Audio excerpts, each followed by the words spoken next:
Monsieur le ministre, comme cela a été dit par mon collègue Darnaud, le président de la République est venu dans mon département présenter le plan eau la semaine dernière. Les mesures présentées dans ce plan ont le mérite de fixer un cap alors que la politique de l'eau tanguait depuis tant d'années. Le président a notamment appelé à une tarification progressive et responsabilisante de l'eau, souhaitant qu'elle soit en concertation avec les élus généralisée en France. Cela signifie que les premiers mètres cubes seront facturés à un prix modeste, proche du prix coûtant. Puis au-delà d'un certain niveau, plus on consommera, plus le prix sera plus élevé. Cela paraît simple sur le papier, en pratique cela sera beaucoup moins facile. La mesure suppose que les consommateurs soient informés de leur consommation d'eau en temps réel. Pour ce faire, ils devront être dotés de compteurs intelligents. Or, seulement 40% des foyers en possèdent un.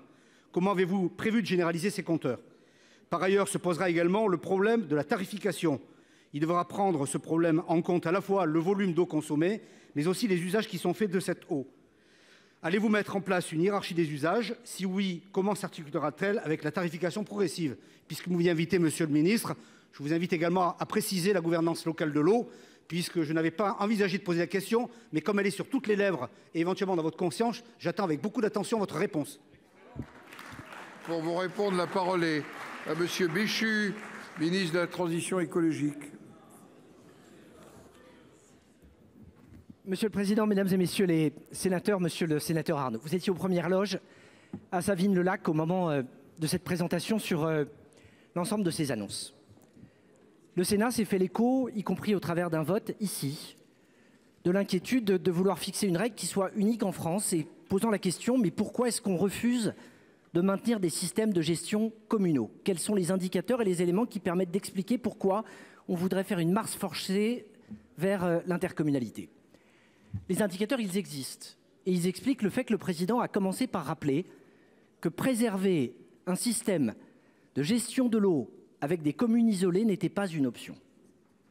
80% des communes privées d'eau potable l'année dernière géraient l'eau de manière seule. 116 des 170 communes dont les niveaux de fuite dépassent les 50% gèrent l'eau de façon seule. Mais ce que le président a dit, ce que je viens redire aujourd'hui à l'ensemble du Sénat, c'est que l'enjeu, c'est de sortir de la commune isolée sans nécessairement aller vers une intercommunalité, d'autres formes de mutualisation pouvant prendre le relais. L'enjeu, et c'est le point d'équilibre qui nous reste à trouver, pas de commune seule, mutualisation, mais des formes qui tiennent compte de la topographie, de la géographie, de la réalité des territoires. Voilà, mesdames et messieurs, le point d'équilibre sur lequel nous pouvons aller, sur lequel à l'intérieur, un bout de mission parlementaire nous permettrait sans doute de préciser la manière dont les choses pourraient se faire. Sur la tarification sociale, voilà un chantier. À partir d'un principe simple, il ne s'agit pas de pénaliser les familles nombreuses, il s'agit de trouver un dispositif qui fasse en sorte que pour des usages de confort, on soit capable d'objectiver les situations. Et c'est la raison pour laquelle nous allons confier au CESE dans un premier temps une demande de préconisation pour ensuite l'évoquer avec vous et avec les associations d'élus locaux qui ont la responsabilité de la tarification. Vous serez évidemment associés et entendus comme vous l'avez été dans le cadre de ce plan lancé par la Première ministre, conclu par le Président de la République. Monsieur Arnaud. Oui, monsieur le ministre, le président de la République a annoncé dans mon département vouloir un modèle pluriel et différencié.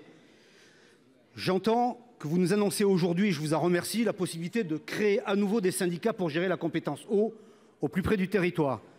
Vous avez également annoncé la création d'une mission parlementaire. Nous y collaborerons et je pense qu'il sera nécessaire effectivement de préciser les choses, y compris dans des situations particulières, le maintien d'une compétence communale, là où c'est nécessaire, pas forcément partout parce que nous cherchons un compromis et je souhaite que nous puissions avancer avant les prochaines semaines, dans les prochaines semaines, pour que nous soyons prêts avant le 1er janvier 2026, date butoir du transfert de la compétence. Dans tous les cas, je salue votre ouverture et nous travaillerons ensemble pour trouver des solutions. La parole est à notre collègue Marie-Noëlle Lienemann pour le groupe communiste républicain citoyen et écologiste. Vous avez la parole. Monsieur le Président, chers collègues,